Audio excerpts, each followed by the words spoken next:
Alors, je me disais en ce début d'année, comme d'habitude, 2019, New Year, New Me, je m'attaque à ma liste interminable de films à suivre. Mais c'était sans compter sur mes balades interminables sur les internets à la recherche de raisons pour justifier le temps que j'y perdais. Là, le phénomène Bird Box m'a rattrapé. Pas par les trailers, non, je ne mange pas de ce pain-là, mais par la pléthore de mèmes qui l'ont utilisé et aussi, malheureusement, par les challenges. Un film d'horreur, thriller, très peu pour moi. Jusqu'à ce qu'un ami me dise que c'était un de ses films préférés de 2018. Juste ça. J'ai donc décidé d'aller voir de quoi il en retourne. Ok. Donc de quoi ça parle en fait? C'est l'histoire de Mallory et de deux enfants, les yeux bandés, suivant le cours d'une rivière sur un bateau, avec interdiction de les ôter et de faire du bruit quoi qu'il arrive. Elle est autoritaire, agressive, effrayée et effrayante. Un plan de son point de vue, c'est-à-dire presque aveugle, Pondo oblige, nous fait comprendre pourquoi.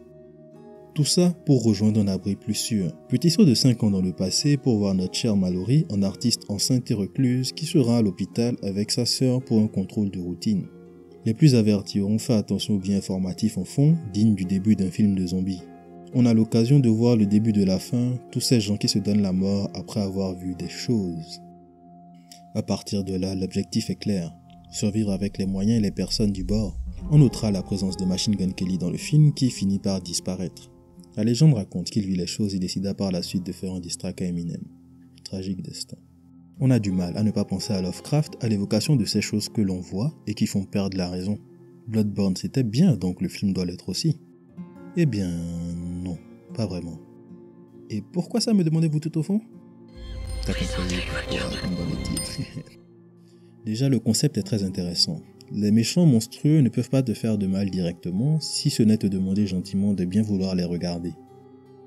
Ils ne savent même pas ouvrir de porte pour tout vous dire. Ça a pu donner naissance à la super scène en voiture où, obligés de sortir, Mallory et d'autres survivants prennent une voiture et la conduisent à l'aveuglette. Guidés par le GPS et les capteurs de proximité, nous avons dans cet espace restreint un petit moment bien ficelé qui arrive à communiquer ce qu'il faut de tension. Mais le tout n'est pas de trouver une idée intéressante. Tiré d'un livre en plus on me souffle à l'oreillette, et de réaliser avec 2 scènes intéressantes pour avoir un bon film. Prenons Les Morts par exemple. J'ai du mal à savoir si c'était un choix du réalisateur, mais elle n'avait aucun impact. Aussi, on voit que le voyage doit apprendre à Mallory à être une mère pour ses enfants qu'elle appelle encore garçons et filles. Malheureusement, les enfants étant ce qu'ils sont, on n'est clairement pas sûr du grand jeu d'acteur. On en a même été au point où il a fallu que l'un nous dise l'état émotionnel de l'autre pour qu'on puisse suivre et comprendre leur développement. Donc, si je récapitule, on prend Les Morts qui n'ont que très peu d'impact, de personnages auxquels je ne tenais pas vraiment, un personnage principal pour lequel je n'ai aucune sympathie et très peu d'intérêt, qui vit une aventure à l'enjeu plat dans la démonstration et peu satisfaisante dans le dénouement. Vous avez pour moi la recette du film dispensable. Mais dans ce cas, mon avis est-il si important? Il ne s'agit pas là d'un film médiocre, je peux concevoir que quelqu'un ait trouvé un divertissement honnête. Le concept de base est intéressant, l'image est regardable, et j'avais plus envie de m'endormir que de casser ma télé.